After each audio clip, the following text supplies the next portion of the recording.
அனைவருக்கும் வணக்கம். மிதுன ராசினியர்களுக்கு எண்ணி 24 மணி நேரத்தில் முக்கிய கிரகங்களுடைய பெயர்ச்சியின் காரணமாக உங்களுடைய வாழ்வில் இவை நடந்தே தீரும். யாராலும் தடுக்க இயலாது. இந்த வாய்ப்பை பயன்படுத்திக் கொள்வது உங்கள் கையில தாங்க இருக்கு. பின்பு நீங்கள் தான் வருத்தப்பட நேரிடும். அந்த வகையில் மிதுன ராசினியர்களை பொறுத்த வரைக்கும் இந்த நாள் என்ன நாள்? இன்றைய நாள் மிதுன ராசினியர்களுக்கு என்ன மாதிரியான நன்மைகள் எல்லாம் ஏற்பட இருக்கு? கிரகநிலைகளின் ரீதியாக அமையிருக்கும் சாதகங்கள் என்ன, பாதகங்கள் என்ன, மேலும் என்ன மாதிரியான நன்மைகள் எல்லாம் உங்களுடைய வாழ்வில் ஏற்பட இருக்கு? குறிப்பா இத்தருணங்கள்ல கிரகங்களுடைய சஞ்சார நிலைகள் என்று பார்க்கும்போது கடகத்தில் குரு வக்ரம் பெற்றும், அதே போல் சிம்மத்தில் கேதுவும், துலாம் ராசியில் புதனும் சுக்கிரனும், விருச்சகத்தில் சூரிய செவ்வாயும், கும்பத்தில் சனியும் ராகுவும் இணைந்து சஞ்சரிக்கின்றன. அது மட்டுமில்லாமல் முக்கிய கிரகங்கள், அதாவது கிரகங்களுக்கு ராஜ கிரகமான சூரிய பகவான் எண்ணி 24 மணி நேரத்தில் வக்ர நிவர்த்தி நீச்ச நிவர்த்தி பெறுகிறார். அதே போல் சனி பகவானும் புதனும் வக்ர நிவர்த்தி பெறுகிறார்கள். குரு வக்ரம் பெறுகிறார். இதன் காரணமாக மிதுன ராசினியர்களுடைய வாழ்வில் 24 மணி நேரத்திற்கு பிறகு குடும்ப சூழ்நிலை ரீதியாக உத்தியோகம், தொழில், வியாபாரம், கலைத்துறை, அரசியல் துறை, மாணவ மாணவிகள், விவசாய துறையினர், பெண்மணிகள் என அனைவருக்குமே என்ன மாதிரியான நன்மைகள் எல்லாம் உங்களுடைய வாழ்வில் ஏற்பட இருக்கு என்பது குறித்தான முழுமையான பதிவு இந்த வீடியோல நம்ம விரிவா பார்க்க போகிறோம். அந்த வகையில மிதுன ராசியை சேர்ந்த மிருகசிரீஷம் 3ஆம் பாதம் முதல் திருவாதிரை புனர்பூசம் 3ஆம் பாதம் வரை உள்ள நட்சத்திரக்காரர்களுக்கு குடும்ப சூழ்நிலை ரீதியாக மேலும் என்ன மாதிரியான நன்மைகள் எல்லாம் ஏற்பட இருக்கு என்று பார்க்கும்போது, மிதுன ராசியை சேர்ந்த மிருகசிரீஷம் 3ஆம் பாதம் முதல் திருவாதிரை புனர்பூசம் 3ஆம் பாதம் வரை உள்ள நட்சத்திரக்காரர்களுக்கு முக்கிய கிரகமான சூரியன் நீச்ச நிவர்த்தி பெறுவதும், குரு வக்ரம் பெறுவதும், சனி வக்ர நிவர்த்தி மற்றும் புதன் வக்ர நிவர்த்தி ஆகிய இந்த கிரகங்களுடைய நிலையின் காரணமாக குடும்ப சூழ்நிலை ரீதியாக மேலும் என்ன மாதிரியான நன்மைகள் எல்லாம் ஏற்பட இருக்கு என்று பார்க்கும்போது, உங்களுடைய ராசிக்கு தனஸ்தானத்தில் குரு பகவான் உச்சகதியில் சஞ்சரிப்பதால் இக்காலகட்டம் முழுவதுமே பணப்பற்றாக்குறை என்பது ஏற்படுவதற்கான வாய்ப்புகள் இல்லைங்க. ஏதாவது ஒரு வகையில் உங்களுக்கு வருமானம் என்பது இருந்து கொண்டேதாங்க இருக்கும். தேவைக்கேற்ற வருமானம் இருக்குங்க. ஒரு சிலருக்கு தீர்த்த தல யாத்திரை ஒன்றும் கிடைப்பதற்கான வாய்ப்புகள் இருக்கு. தசாபுக்திகள் சுபபலம் பெற்றிருக்கும் பட்சத்தில் கங்காஸ்தான பாக்கியமும் புகழ்பெற்ற புராதான தல யாத்திரை ஒன்று கிடைப்பதற்கும் சாத்தியக்கூறுகள் இருக்குதுங்க. மனதில் தெய்வீக சிந்தனைகள் அதிகரிக்கும். சிலருக்கு மகான்களின் தரிசனம் கிடைப்பதற்கான வாய்ப்புகள் இருக்குதுங்க. இப்படிப்பட்ட சந்தர்ப்ப சாதகங்களை பயன்படுத்திக் கொள்வது நல்லது. மனதில் தர்ம சிந்தனை அதிகரிக்கும். குடும்பத்தில் சுப நிகழ்ச்சிகளான நிச்சயதார்த்தம், திருமணம், வளைகாப்பு, மகைப்பேறு ஆகியவை குடும்பத்தில் மகிழ்ச்சியை அதிகரிக்கக்கூடிய ஒரு தருணமாக தான் இந்த 24 மணி நேரம் அமைகிறதுங்க. இந்த 24 மணி நேரத்திற்கு பிறகு இந்த முக்கிய கிரகங்களுடைய மாறுதலின் காரணமாக எண்ணற்ற முன்னேற்றங்கள் ஏற்பட இருக்கு. பூமிக்காரகரான செவ்வாய் சுபபலம் பெற்று வலம் வருவதால் பலருக்கு சொந்த வீடு அமையும் பாக்கியம் இருக்குதுங்க. அதே போல் பாக்கியஸ்தானத்தில் ஜீவனக்காரகரான சனி பகவான் ராகுவுடன் இணை வக்ரகதியில் சஞ்சரிப்பதாலும், தனஸ்தானத்தில் உச்சகதியில் குரு பகவான் அமர்ந்திருப்பதாலும் எதிர்பாராத பண வரவிற்கு சாத்தியக்கூறுகள் இருக்குதுங்க. பணம் கிடைக்கும் போதே எதிர்காலத்திற்கென்று சேமித்து வைத்துக் கொள்வது மிக மிக அவசியங்க. அதே போல மிதுன ராசினியர்களை பொறுத்த வரைக்கும் உங்களுடைய ராசிக்கு தனஸ்தானமான கடக ராசியில் குரு பகவான் உச்சபலம் பெற்று சஞ்சரிப்பதால் திருமண சம்பந்தமான முயற்சிகளை மேற்கொண்டு வரும் மிதுன ராசினியர்களுக்கு ஒரு சிறு முயற்சியிலேயே நல்ல ஒரு வரன் அமையிருக்குதுங்க. இருந்தாலும் கூட வரனை பற்றி தீர விசாரித்து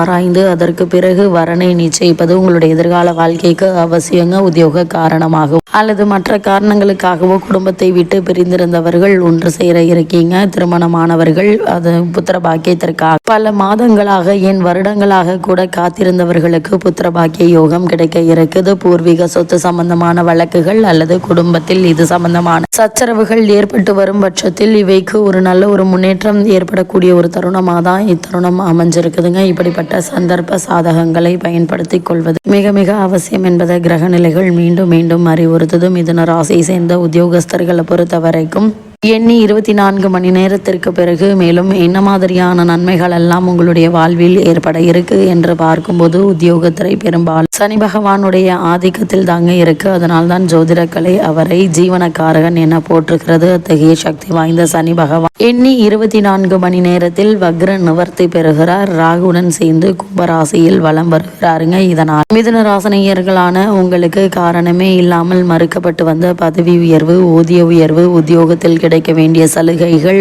நீங்கள் எதிர்பார்த்த இடத்திற்கு இடமாற்றம் ஆகியவை இப்போது உங்களுக்கு கிடைக்க இருக்கு. ஒரு சிலருக்கு நிறுவன மாற்றம் ஏற்படுவதற்கும் சாத்தியக்கூறுகள் இருக்குதுங்க. இதுவரை வேலை இல்லாதவர்களுக்கு ஒரு சிறு முயற்சியிலேயே நல்ல ஒரு நிறுவனத்தில் நல்ல ஒரு ஊதியத்துடன் கூடிய வேலை கிடைக்க இருக்குதுங்க. ஒருவேளை வெளிநாடு சென்று பணியாற்ற வேண்டும் என்ற விருப்பம் உள்ளவர்கள் அதற்கான முயற்சிகளை இப்போது நீங்கள் தாராளமாக மேற்கொள்ளலாங்க. சிறு முயற்சியிலேயே நல்ல ஒரு முன்னேற்றம் உங்களுடைய வாழ்வில் ஏற்படுவதற்கான சாத்தியக்கூறுகள் நிறைந்த ஒரு தருணமாக தான் இக்காலகட்டம் அமைஞ்சிருக்குது என்பதை கிரகங்களுடைய சஞ்சார நிலைகள் தெளிவாகவும் உறுதியாகவும் எடுத்து காட்டுதுங்க. மிதுன ராசியை சேர்ந்த தொழில் மற்றும் வியாபாரம் செய்பவர்களுக்கு எண்ணி 24 மணி நேரத்திற்கு பிறகு மேலும் என்ன மாதிரியான நன்மைகள் எல்லாம் ஏற்பட இருக்கு என்று பார்க்கும்போது, தொழில் மற்றும் வியாபாரம் செய்பவர்களை பொறுத்தவரை தொழில் அபிவிருத்தி சம்பந்தமான அலைச்சலும் வெளியூர் பயணங்களும் அதிக செலவும் இருக்குங்க. அலைச்சலையும் உழைப்பையும் கொடுத்து அதன் பின்பு சிறந்த முன்னேற்றத்தையும் அளிப்பார் சனி பகவான். நிழல் கிரகம் ராகுவும் சக கூட்டாளிகளுடன் சிறு சிறு கருத்து வேற்றுமை ஏற்படுவதற்கான வாய்ப்புகள் இருக்குதுங்க. கொடுப்பதிலும் வேலை வாங்குவது சனி பகவான் சற்று கடினமானவர் தாங்க. சோம்பேறிகளுக்கு அவர் உதவுவதில்லை. வேலை வாங்கினாலும் கூலி கொடுக்க தயங்காதவர் சனி பகவான் என போற்றுகிறது புராதான ஜோதிட நூல் ஒன்று. சனி பகவான் கண்டிப்பானவர், ஆனாலும் கொடுப்பதில் அவருக்கு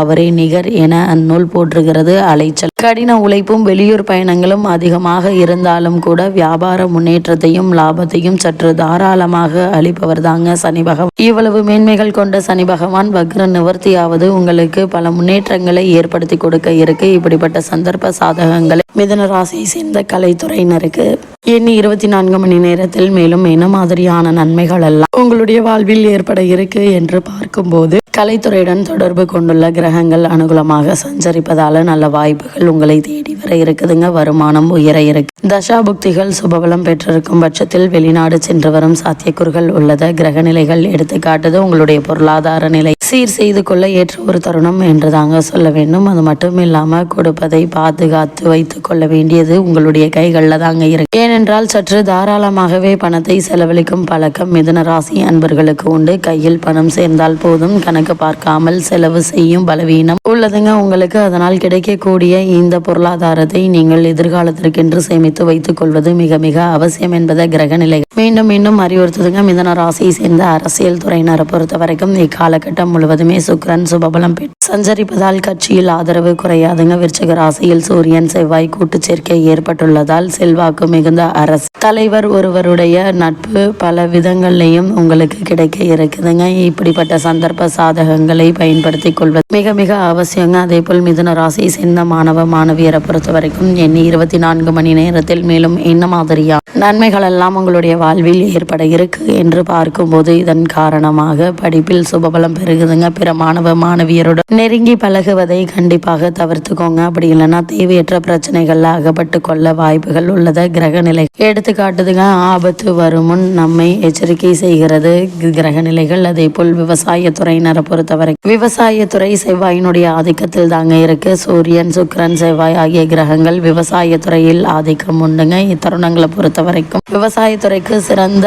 யோக பலன்களை இக்கிரக நிலை குறிப்பிட்டு காட்டுது. தசாபுக்திகள் சுபபலம் பெற்றிருக்கும் பட்சத்தில் புதிய விளைநிலம் கால்நடைகள் வாங்க யோகமும் இருக்குதுங்க. அதே போல் பெண்மணிகளை பொறுத்த வரைக்கும் குடும்ப பொறுப்பை ஏற்றுள்ள பெண்மணிகள் திட்டமிட்டு செலவு செய்தால் எதிர்காலத்திற்கு சிறிது சேமித்து வைத்துக் கொள்ள முடியுங்க. கூடுமான வரையில் தேவையற்ற செலவுகளை தவிர்ப்பது நல்லது. மழை காலத்திற்கு என்று சேமித்து வைத்துக் கொள்பவர்கள் தான் எதிர்காலத்தில் நிம்மதியாக இருக்க முடியும். மற்றபடி குடும்ப நிர்வாகத்தில் கடுமையான பிரச்சனை எதுவும் ஏற்படுவதற்கான வாய்ப்புகள் இல்லைங்க. மிதுன ராசினியர்களை பொறுத்த வரைக்கும் எண்ணி 24 மணி நேரத்தில் முக்கிய கிரகங்களுடைய பெயர்ச்சியின் காரணமாக கிரகநிலைகளின் ரீதியாக கூறப்படும் பரிகாரம் என்ன என்று பார்க்கும்போது, சனி மற்றும் ராகுவினுடைய கூட்டு சேர்க்கை நிகழ்ந்துள்ளதால் பாக்கியஸ்தானத்திற்கு சிறிது தோஷம் ஏற்படுதுங்க. இதன் விளைவாக தேவையற்ற வீண் செலவுகள் பண விரயங்கள் ஏற்படும். அதனால் சனி மற்றும் ராகுவிற்கு பரிகாரம் அவசியம். அருகிலுள்ள திருக்கோவில் ஒன்று சனிக்கிழமையில் மாலையில் தீபத்தில் சிறிது பசுனை அல்லது எண்ணெய் சேர்த்து தரிசித்து விட்டு வருவது உடனுக்குடன் பலனளிக்கும். அதே போல சனிக்கிழமை பெருமாள் ஆலயத்திற்கு சென்று துளசி மாலை சாற்றி வழிபடுவதும் எண்ணற்ற முன்னேற்றங்களை உங்களுடைய வாழ்வில் ஏற்படுத்தும்.